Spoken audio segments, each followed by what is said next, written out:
Yo, yo, yo. What's good? What's good? It's Stormy B Man, and I am live and on the move. Shout out to my brother Junior the Truth. It's Thursday, April 8th, and we are getting ready for another weekend of boxing. I'm here to talk to you and remind you that we got a nice boxing card coming up this evening, well, this late afternoon, stateside, and some people aren't aware of this, which is why I do what I do, because I come on to give you the updates and everything that I think that can make a difference for you, not chiming in with everything that everyone else is doing. And then maybe talk a little bit about that presser yesterday for Zayas and ENNIS. That was kind of interesting. I mean, I said something a couple of weeks back when they were talking about that this fight has been finalized and is set to take place, what is it, in June 27th, something like that. So boxing has got some very good matches going on, you guys, each month as we go on. May has a couple of good fight dates in it. June is already set up to be a nice June of boxing. And we're moving right along, man. And those who don't want to do anything, those who are kind of like trying to escape the shadows of responsibility, hey, it's going to be tough for these guys, man. And we have to hold them accountable. We have to shine that light on them. See, there he is over there behind that bush, shivering. Yeah, they trying to run away, but we going to get him because we covering it from all angles. That's right, covering it from all angles. Good Thursday morning to you guys, man. I hope that you're having off to a great start today. My day starts early, so every once in a while during my commute, I can give you a little bit of this on the move. Yeah, so this evening, or this afternoon, I should say, from Canada, Quebec, Montreal. Listen, we got the IBF and IBO super middleweight title on the line as IGLESIAS takes on Pavel SIYAGIN. I hope I got his name correct. He's from Russia, and he's a undefeated contender. These two men are going to fight for that vacant IBF strap that Terrence Crawford vacated when he retired after putting shoes all up in Canelo Alvarez's behind last September. It was a beautiful thing to see. Yeah! Now, Osleys has already held on to the IBO super middleweight title. He's had that for a couple of defenses, and it's really going to be up to him if he's gonna continue to hold that, if he's able to win the IBF and go for full undisputed. I don't know what his intentions are, or if Pavel is going to do the same. But it bears watching, It bears watching as you look into what's going on. Fighting out of Canada for Eye of the Tiger Promotions, the bout is going to be broadcast on DAZN. And from what I understand, we'll be able to see it stateside around 5:30 p.m. Central Time. So I guess that's 6:30 p.m. East Coast and 3:30 p.m. West Coast. Yeah. So keep your eyes and ears peeled out for that, because that's going to be an interesting bout. This young man IGLESIAS, he had been hoping for an opportunity to face a name in the division, but guys seem to have moved on. We had guys like David Benavidez and David Morrell who were campaigning in that division, with Benavidez being the more experienced guy with more fights, and Morrell still in the teens with the number of fights that he has.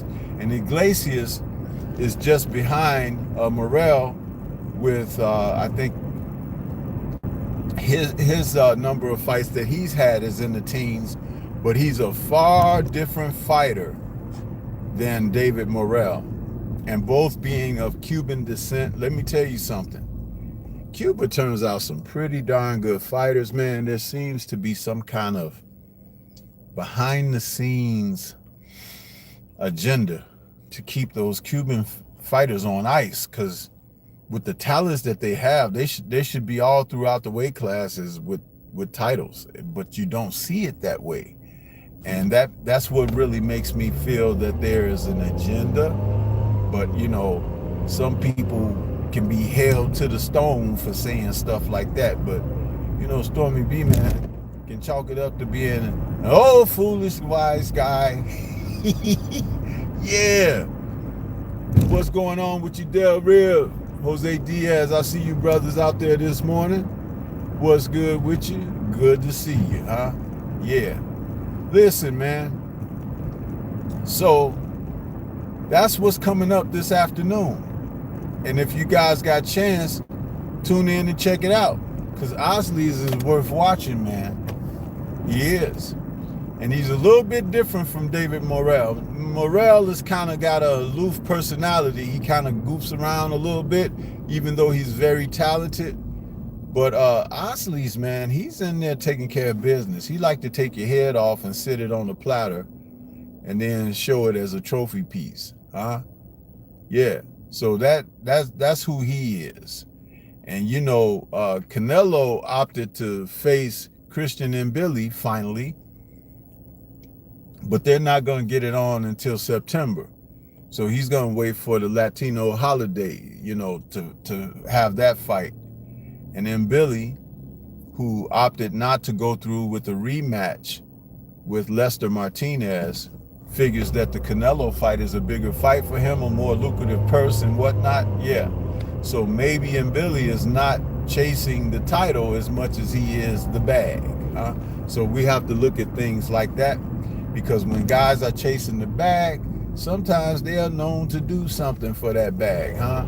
Like a little something strange for some change. And you have to keep your eye on those kind of guys like that, because sell out is the word that we can use when you think you knew somebody and then you find out that they were the ops, and they were like on the other team, they was, you know, for them folks and all of that kind of stuff. So we may find that out when Christian and Billy faces Saul, huh?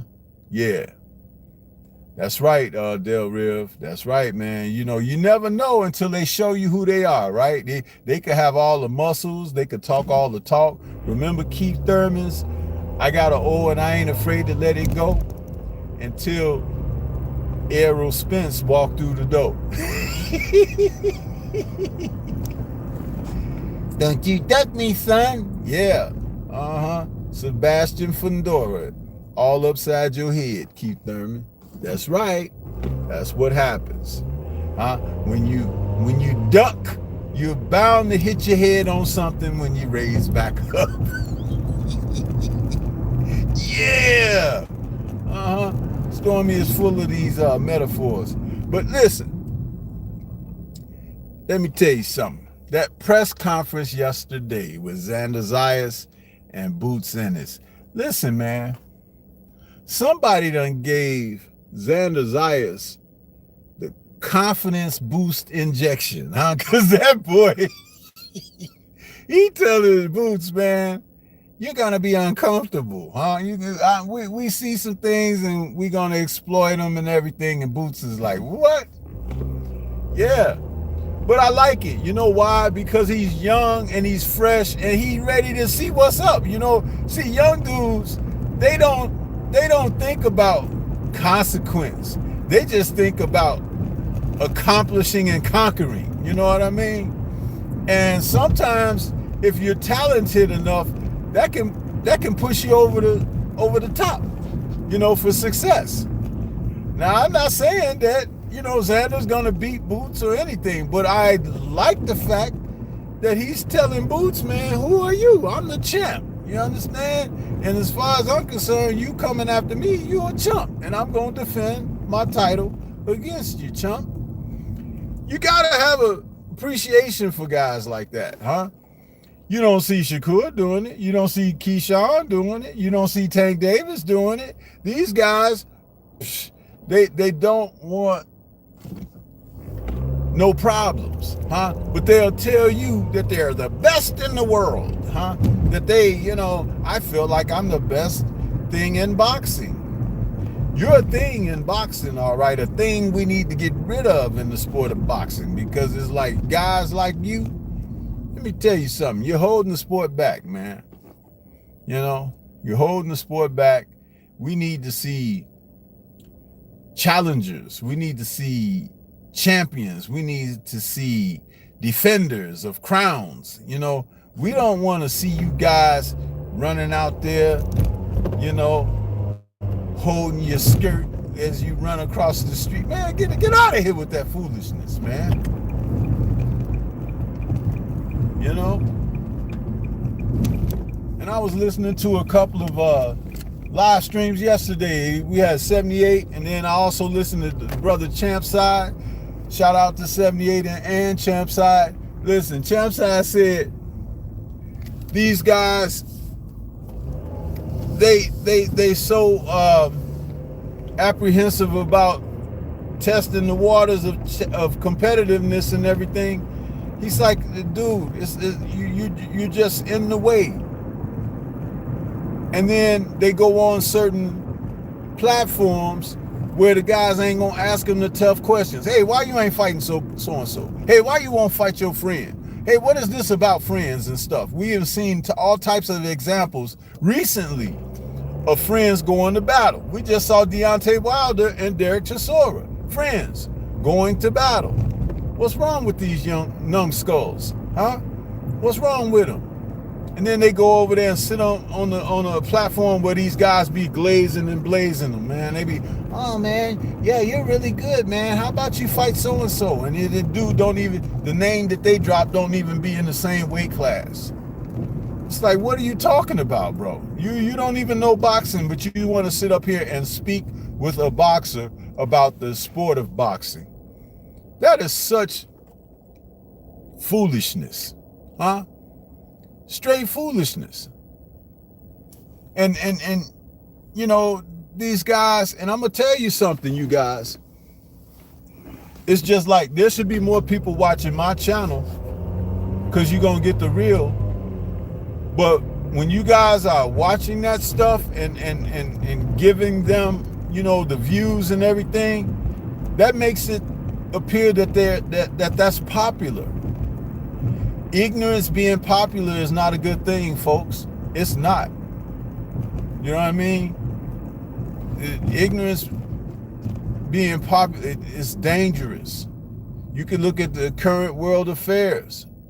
Do you know we're in the thick of the thick because, you know, reality TV gave some people the impression that that's a good thing and that it could lead us going forward. Oh man, reality TV is still TV, huh? Man, you better wake up and smell all of the failure and ignorance. I'm telling you, better wake up. But yeah, so Xander is telling Boots, you coming up here where it's some bigger boys, huh? Some of us are 200 pounds, 190 pounds, 180 pounds up here. And, you know, these guys are bigger and stronger than them little welterweights that you were bullying. Boots tried to clap back like, oh yeah, okay. So that's what you need that extra, 16 weeks for training and everything. Listen, man, let me tell you something about what Xander said. Now listen very closely. Do you guys recall when Boots moved up to 154? Didn't he try to ask Turkey to let him get a couple of tune-ups first? Huh? You got one engine, what you need 2 tune-ups for? Yeah, so what you're trying to tell me is you really want to test the waters of the 154-pound division before you totally dive in, huh? But see, the real dudes just dive on in, huh? Terrence Bud Crawford and, we got Devin Haney and, it's like the real ones just go forward, huh? Yeah. So Boots, even though he was bullying guys at 147, it's nice to see somebody point that ish out outside of somebody like myself, where people say, well, he just a Boots hater. I don't give a darn about Boots or any of those guys in the weight classes. I just noticed that it was funny how a lot of the guys that Boots fought up from a lower division than welterweight. Yeah, he was beating up on guys that were junior welterweights and stuff like that. Guys who were former lightweights and everything. So who's bum bashing, huh? And then you're gonna ask Turkey to put a little love in the pot for some more bum bashing. Man, Turkey was like, man, you better go over there and talk to Ed Hearn about that foolishness. I ain't funding none of that crap. You coming over here, can I get a couple of tune-ups? Huh? That's like walking into the hottest barbecue rib joint in town talking about, can I get a sample? Man, if you don't get your butt out of here, a sample. Sample yourself outside that door right there. Get out. Huh? Yeah. So, if you want to be Boots, you got to lace them up. Yeah. What are you trying to do, y'all? I don't know, man. It's like some of these dudes, and you know what's the most interesting aspect of it all? These guys don't want to fight nobody, but they're talented. It's like, I can see if you realize, like, do I still have it? Like, do I still got it? I can see if you one of those. But these guys be talented, man, and don't want to test themselves. They used to call those gym warriors back in the day, in a different era. They would be warriors in the gym, and they had reputations. Oh, dude was sparring, man. He was whooping up Muhammad Ali. He was whooping up Larry Holmes in the gym. Yeah, right? But when he had his own boxing career, it was like he was like 15 and 12. So maybe that's these dudes, man. Huh? Ever since they started saying, after I said it first, that Boots had Roy Jones-like talent, he seemed to take his foot off of the brake and say, you know what? They're calling me the new Roy Jones. Let me slow it up a little bit. Let me, smell these flowers. Man, if you don't get your ass in there and fight somebody, bro, it's crazy, So people think Xander is crazy for saying what he's saying about Boots, but why not? Boots got 150 fights, man, and ain't fought one top dude. One top dude. We ain't talking about, like, Stanionis? No. Huh? Karen? No. Huh? Definitely not lima beans. Huh? No. So Xander's like, hey man, you gotta prove it to me. And I believe it.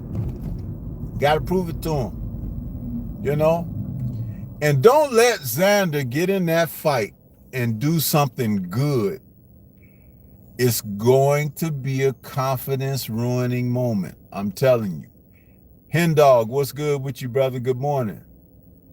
You know, it's going to be a confidence ruining moment. If he gets in there and he does something good against Boots, because remember, under the lights, as Floyd likes to say, under the lights, when things get, you know, challenged or whatever, you see sometimes a whole different story unfolding. So we may see something different unfolding when Boots gets in there with Xander. Because sometimes younger dudes, I mean, like, look at it like this. When Sugar Ray and Tommy Hearns fought for the first time, Sugar Ray was 25 and Tommy was 22. Yeah. People forget that. Sugar Ray was a little older than Tommy. So Xander's 23 and Boots is 28. And though Boots has looked good against second and third rate opposition, we haven't seen him look good against somebody that's top opposition. And for the people who were talking about Xander being potentially, you know, a new young gun out there being successful and so forth and blah, blah, blah, there's another aspect to look at regarding Xander. He hasn't been tested yet, but he is stepping right up to this opportunity. So what that tells me is he's unafraid.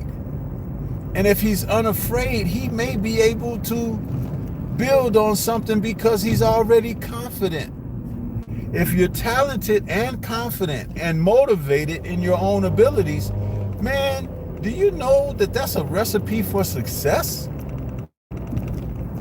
That's exactly what that is. Look at how many fights that Boots has walked away from. Boots has walked away from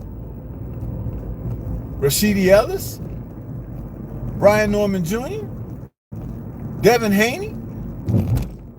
You know, I mean, you can't keep doing this, bro. You're going to have to fight somebody. And you don't think guys like Xander has seen this? Now, this doesn't mean Xander is going to go in there and whoop Boots' ass. But you've given him confidence because what he's seen of you is what everybody else has seen. But he's just not willing to accredit you as being someone of accomplishment. You originally said that you wanted to be undisputed at welterweight, but you wasn't willing to put the work in that it requires to be undisputed at welterweight. Did you see Errol Spence when he was trying to be undisputed at welterweight, what he had to go through? And I'm not even talking about the fight with Crawford. I'm just talking about the fact that there are sacrifices that have to be made. You have to sometimes bend your will to put situations in motion so they can take place and transpire. The last I checked, Boots likes to only fight in Philly or Atlantic City. And you know what? I said, if he's so damn good like that, let him travel the world, go into other people's backyards and stuff like that. And let's see what he can do. But he wants to be in a comfort zone. He got Eddie Hearn, who got so many fight cards out there, bro, it's ridiculous, right? With Matchroom. All he had to do was tell Eddie, hey, man, put me on a couple of these cards this year. Even if I'm not fighting for a world title, I want to stay busy. Give me some guys. Give me some heads to knock off. They're trying to make it like nobody wants to fight Boots. Oh, nobody care about that dude. Huh? Nobody care about him. And he gonna find out if he ain't fighting in Atlantic City or Philly, they really ain't gonna care about him. Huh? There's gonna be people lined up that want to see him lose. And that ain't even because he did something to make them that way. That's only because that's how it goes. with all the racism and everything that's out here, that's exactly how things go. You have to really have thick skin, man. Thick skin. And be motivated. A lot of people are saying, oh, we're surprised that Xander took this fight. We're surprised. Salute to Xander for stepping up. It's a fight game. This is the way it's supposed to happen, to be perfectly honest, people. Do you realize that win, lose, or draw, Xander taking this fight with Boots, yes, it's a threat because Boots is a very talented guy and reputed threat of being one of the top guys in the sport, but you don't see him in the top 5 pound for pound. So what is that telling you? He ain't that guy, huh? We're talking about potential, and sometimes potential gets left on the back burner, to be perfectly honest with you, huh? Some guys never live up to potential. They be like, man, we saw so much for the kid and he never made it out of the garage. Yeah. It'd be like, yeah, you know, he got in the car, he started it up, and he revved up the engine. And as soon as he pulled out, he crashed.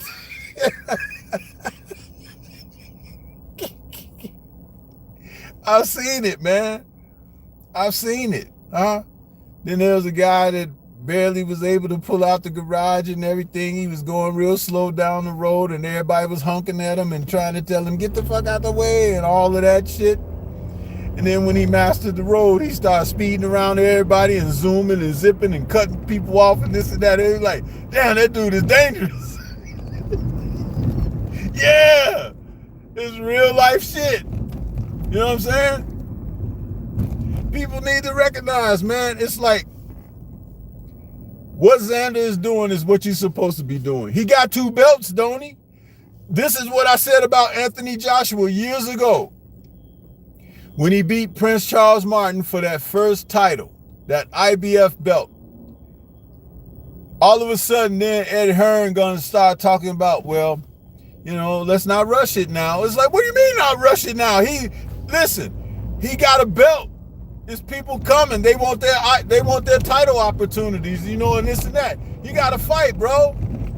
If you wanted to rest and relax and stuff like that, then you shouldn't have fought for the belt so early, huh? Got a little more experience under your belt so you could go in there and look at things a different way. But no, you wanted to jump right into it. And so now you're paying the penalty. Pay the cost to be the boss. Yeah, you see? You can't be out there like, oh yeah, you know, we're gonna use this first 6 months to kind of get acclimated and no, bro. You see them hungry guys right there, they want their title shot. You had yours, you had the fortune of winning. Now you become the prey. You become the hunted, huh? It's time to peel, get off the pot, bro. So Xander's doing exactly what he's supposed to. He got 2 belts, and just imagine this, you guys. Just imagine. I know it's hard for some of y'all to imagine stuff because you live in fantasy. So when you live in fantasy, it's hard to have imagination. Yeah! But anyway, just imagine this. What if Xander whoops Boots? Huh? I ain't say knock him out or whatever, but if he's victorious and he wins, what if? Do you realize how that's going to look? Do you realize how that's going to look? Everything is going to come tumbling down for Jerron. Yeah, it's going to come tumbling down. Because people are going to say, oh, I knew he was a fraud and this and that. I knew he was fake. I knew that he just wasn't this and that. And Xander whooped his ass. That's exactly what they're going to say. So Boots better be ready to handle this kid. And he got a lot to be worried about, because if he looks bad against the kid, if he get knocked down or if he get wobbled and buckled or something, it's like, oh shit, look, I told you.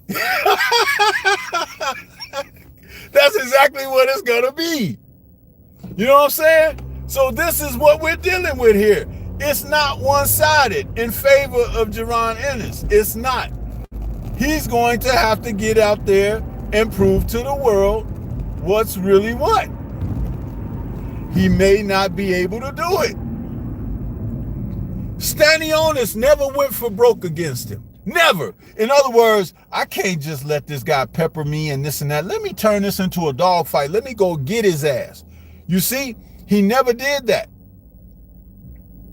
But sooner or later, someone's going to. And I think that's one of the reasons for Boots' inactivity, you guys. I think that more than anything else. Because there are some hungry fighters out there. And they don't care about you having Roy Jones-like talent, huh? Glencoff Johnson had Roy Jones on the canvas, didn't he? Head wasn't even touching the floor when he knocked him out. Dude was stiff as an ironing board. Yeah! Sure did. Had all those Roy Jones fans out there crying and shedding tears and everything. But I had told one of my colleagues, I had told him, I said, dude, because all he would say, Roy. I said, man, when that dude lose, he gonna lose spectacularly. He was like, what you mean? I said, when he lose, he's gonna lose spectacularly. He's getting away with a lot of things because, yes, he has some tremendous talents and everything, and athleticism, speed, combination of speed and power. He can surprise people and stuff, but he's not a great boxer at all. He's not. And I said, as soon as he slow down enough for somebody to catch up to him, you're going to see what I'm talking about. Boom! There goes Antonio Tarver. Boom! There goes Glencoff Johnson. Yep. Dude stopped speaking to me. He stopped speaking to me. We've known each other since we was like 10, 11 years old. Stopped talking to me. Yeah. Told him the same thing about Shane Mosley. Because at that time, Mosley and Roy were kind of, doing their thing in different weight classes, of course. But yeah. And he was high on him equally. I told him the same thing about both guys. How do you know these things? How do you not? Yep. Salute to BFTB. What's good with you, man? What's good with you? I see you out there this morning. Yeah, that's right, BF. I told him, I said, man, when Roy loses, he gonna lose spectacularly. What you talking about, man? That's Roy. I said, okay. Got any excuses tonight, Roy? Boom! Oh, somebody get the smelling salts. Yeah. Uh-huh. It happens in the sport of boxing. The more you watch it, the more you realize it could be just around the bend for the next guy. All this putting guys on these damn plateaus, where they don't know anything because they ain't proven nothing, beating up on a whole bunch of stiffs, has-beens and never-weres, and you worship them as if they have it all together. But they don't. Why do you think these guys don't want to be that active? They ain't making that much good money. No, they don't want to lose a certain position when they get into it, a la Keith Thurman. I got an O and I ain't afraid to let it go. Well, Mr. Keith Thurman, here come a couple of dudes. There's a dude named Errol Spence right there. There's another guy named Terrence Crawford right there. And there's a couple other, I was in a bad car accident and, I got some soft tissue injuries, Yeah, your ass. Your ass is hurting because you think it's going to be on the line and you don't want to put those belts on there with it. Yeah! I tell you like it is. See, people get mad when you tell them the truth, huh? Oh, just lie to me, baby, huh? Ain't that what Halle Berry told Billy Bob Thornton when he was boning her in Monsters Ball? Make me feel good, daddy. That's what she told him, huh? And he made her feel real good. They gave her an Oscar for that shit. Sure did. Hillbilly ass Billy Bob, huh? There is a Billy Bob in all of you lives. Yeah. And a Halle Berry. Yeah. See, you get mad when Stormy B-Man tell you these things, but guess what? Too bad. That's why they sell gauze and bandages, huh? That's why you can go to the doctor and get it stitched up.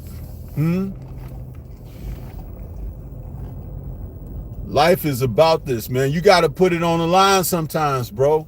You got to put it on the line. And Xander ain't afraid. He just going to step up. And see, it's so fucked up. Check this out. Here's some wisdom for you. It's so fucked up that the mere fact that he wants to go through with it got y'all thinking something wrong with it. Yeah, it's like, I can't believe Xander want to fight Boots. Why not?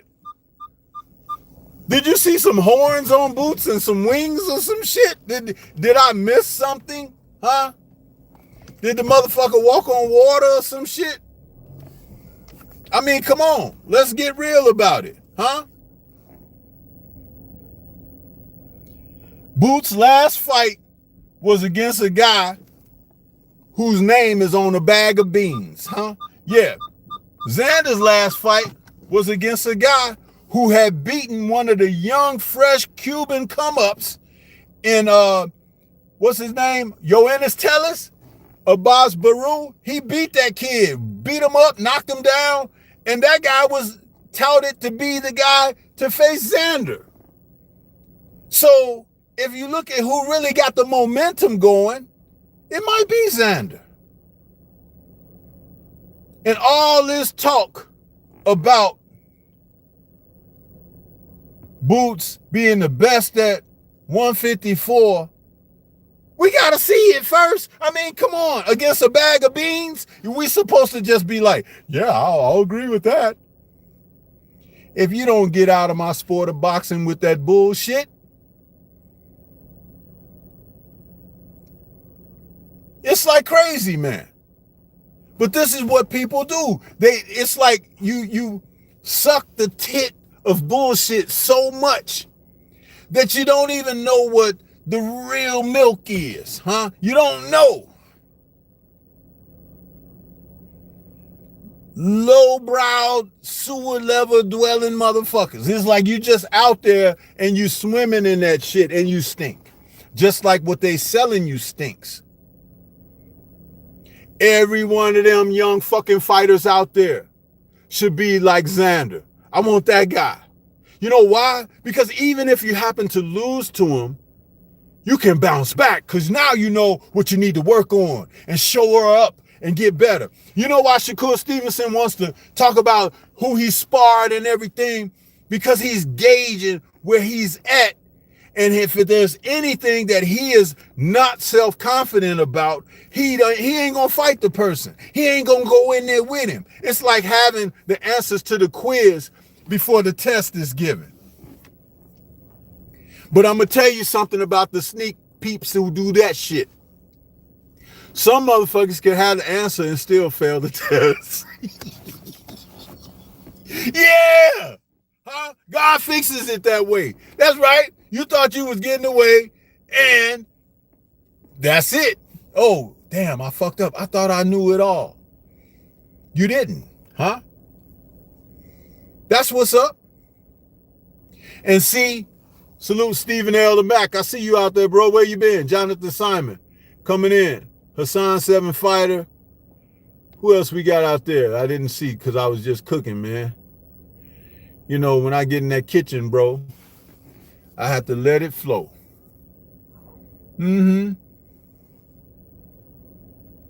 Yeah. So they got you thinking that Xander being confident and like, hey, I got something. I'm going to make him feel uncomfortable. See, you don't know what that means. But I'm going to tell you something. I used to teach that principle. When Derek Harmon, who's a friend of mine, former cruiserweight and light heavyweight contender, got the call to fight Roy Jones. He called me up and said, man, what? I got the Roy Jones fight coming up. We're going to be on HBO. I said, hey, that's good, man. He's like, what you think? You got some advice for me? I said, listen, Roy don't like contact. He don't like nobody in close to him. So you're going to have to work on getting close to him. You're going to have to get close to him so you can lay hands on him. You got good power and strength at light heavyweight, but you know, being a southpaw, he done fought a lot of southpaws, but he likes to try to pick you guys apart. And he's not going to go for a deep, digging down deep type of fight with you. He going to try to pot shot you. If he can catch you with something good, then he'll swarm you and try to get you out of there. But, you know, listen, I told him, I said, one of the things he likes to do is extend that left hand. He holds it out there because he's gauging the range. If you come within a certain range, he going to look to catch you with that check hook. He ain't looking to jab you, but he gonna try to catch you with his reflexes. I said, so when he extends that arm out there, hit that arm, slap it down, punch on it, throw an uppercut at it, bat it. I said, because what's going to happen after a couple of rounds, that arm is going to drop down to his waist. And even though he's a fast fighter, you'll be able to get that much closer to him because by that arm not being extended there where he gonna catch you coming within a certain range, it's down lower. So it has a longer distance to travel now, which is split second in boxing, okay? So when you get there, then you jab that shoulder. You jab that shoulder, then you jab the chest. Don't worry about his head because he likes to lean out of the way of shots. But you want to be able to touch him. If you understand how that works, you will have some success. The fight comes on HBO. I think it's round 4 or so. And Roy's got that left arm sticking it out there. And Derek is swatting at it, batting at it, hitting it, knocking it down. George Foreman, who was doing ringside commentary, says over the airwaves, you could go back and watch the fight for yourself. Harmon is using an old school trick on Roy Jones, hitting that arm like that. He says if he's not careful, good things can happen for Harmon after that. And they asked George what he meant, and he was like, because it's about getting closer to the guy, you knocking his arm out, and you could wear that left arm out to a degree where it won't be as fresh and, you know, everything as it was initially in this and blah, blah, blah. George Foreman, 2-time heavyweight champion of the world on HBO, is saying the exact things of what I had told Derek to do against Roy Jones. Put that in your pipe and smoke it, huh?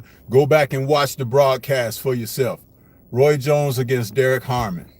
You'll see it on the television.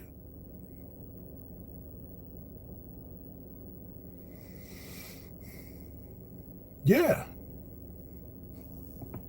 So when I tell you guys these things, man, you think that STORMYBMAN just be talking crap. I can go work a professional fighter's corner tonight with my knowledge and experience and everything. I don't boast about that. I know it. I'm confident, like this kid, Xander, is confident that he gonna be able to handle Boots. I'm more than confident in what I'm telling you. I don't have to lie. The things that I say, you can put it to the bank, take it to the bank to test the waters. Huh? I bet you come up not thirsty. Yeah. How about that?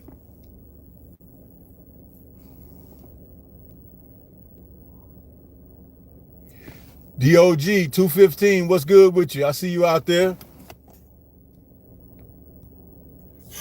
Stephen L. said, just don't be burning the food while you cook. Do I appear to you to be a man that burns Huh? No, sir. Not in the least, huh? The only thing I burn is incense at the crib. I like my incense, bro. My favorite is some of that stuff from the India, I forget what it's called, satay or something like that. Yeah, those incense, man, I love them. That earthy scent. Yeah, that's the only thing I burn.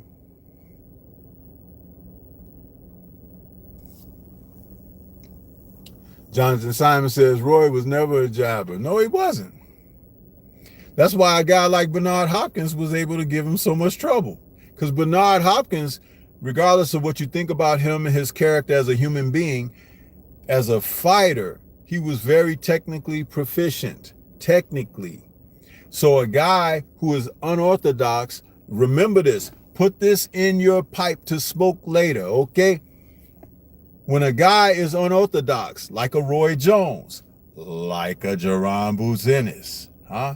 You need a guy who is technically proficient, like Bernard Hopkins, or possibly ENNIS, who can hold and maintain his technical proficiency, because sooner or later, the unorthodox guy is going to make a mistake that they can capitalize on because he's not doing things the natural way.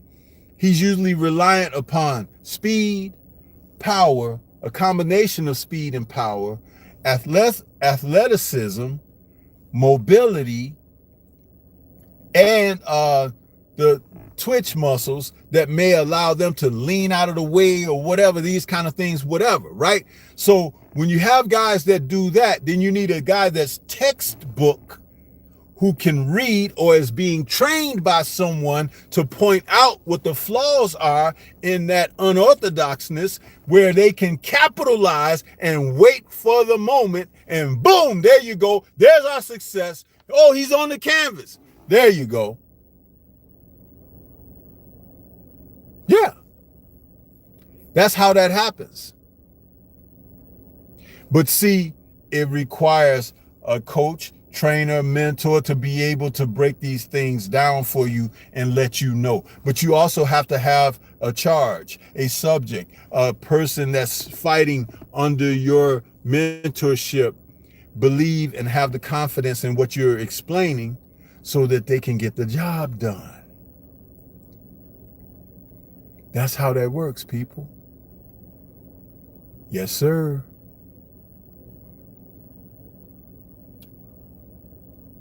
So, with that being said, you guys, I made it to my destination. I want to say thank you for tuning in. Please hit that like button. I see BFTB said he's sharing the live. I appreciate that, BF. You got a wide range of people that look at what you got going on, and that will help me tremendously. I appreciate that, brother. Shout out to the mighty LDBC. And guys, check out Oslei's Iglesias this evening, because he's another one to be keeping your eye out for. And that's going to be on DAZN this afternoon, roughly around 5:30 Central Time. So wherever you are, I'm Central Time. You're either an hour before or 2 hours behind. So check Oslei's out on DAZN, and we'll see you guys later. Peace to everybody. Have a great day.